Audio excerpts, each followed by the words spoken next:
नमस्कार, मैं हूं आस्था और आप देख रहे हैं बातें यूपी की। क्या आप जानते हैं कि विश्व की प्राचीनतम गोदी यानी डॉग कहां पाई गई थी? इसका जवाब यूपी से नहीं जुड़ा है, लेकिन आगे जो हम आपको बताने वाले हैं वो इंटरेस्टिंग पॉइंट जरूर यूपी से जुड़ा है। पहले जवाब जान लेते हैं। दरअसल विश्व की प्राचीनतम ज्ञात गोदी लोथल यानी गुजरात में खोजी गई थी। 1960 के दशक में इसके खोजे जाने के बाद दुनिया को ये पता चला कि सिंधु घाटी सभ्यता के लोगों को न केवल समुद्री इंजीनियरिंग की बेहतर समझ थी, बल्कि इस सभ्यता ने दुनिया के साथ बड़े पैमाने पर ट्रेड नेटवर्क भी बनाया था। इसके लिए लोथल एक प्रमुख बंदरगाह शहर था और खोजी गई गोदी का यूज दुनिया भर से आने वाले जहाजों से सामान लोड करने और उतारने के लिए किया जाता था। खैर, ये जानकारी सुनकर ये अनुमान लगाना मुश्किल है कि उस समय लोग किस तरह से और कितने विकसित सोच वाले रहे होंगे। अगर आपको ऐसा लगता है कि काश हम ये देख पाते कि वो गोदी कैसे दिखती होगी, तो हम आपको बता दें कि अगर आप यूपी के रहने वाले हैं या फिर यूपी आते हैं तो आप ऐसी ही इंटरेस्टिंग समुद्री जानकारियों को देख सकेंगे। अब सिंधु घाटी सभ्यता से लेकर सातवाहन, गुप्त, चोल, मराठा और आधुनिक भारत तक के सभी साम्राज्यों वाली भारतीय नौसैनिक शक्ति की महिमा को प्रदर्शित करेगा यूपी का नौसेना म्यूजियम। दरअसल यूपी में एक भारतीय नौसेना का शौर्य संग्रहालय बनाया जाएगा।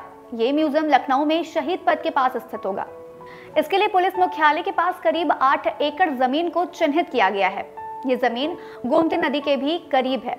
इसके लिए पर्यटन विभाग की ओर से 24.43 करोड़ का प्रस्ताव भेज दिया गया है।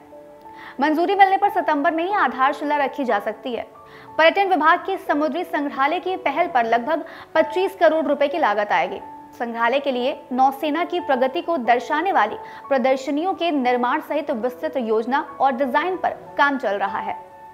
यहाँ युवाओं को नौसेना से जुड़ी जानकारी उपलब्ध कराने के लिए डिजिटल इंटरप्रिटेशन सेंटर का भी निर्माण किया जाएगा। ये म्यूजियम सिंधु घाटी के हड़प्पा, मोहनजोदारो और लोथल जैसे समय में निर्मित जहाजों की प्राचीन सभ्यताओं को दिखाने वाला होगा।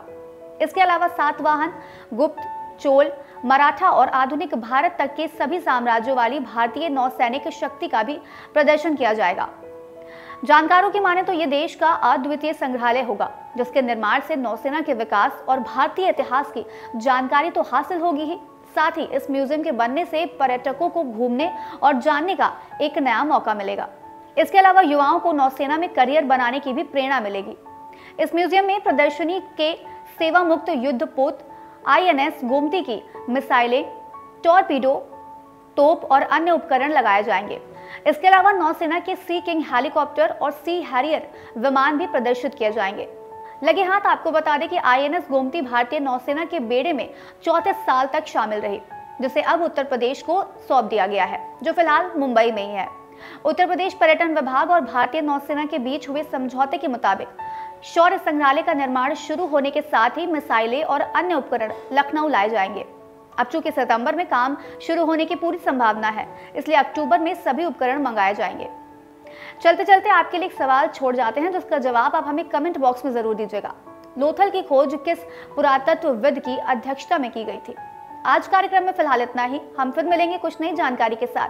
तब तक के लिए मुझे दीजिए इजाजत और आप देखते रहिए बातें यूपी की।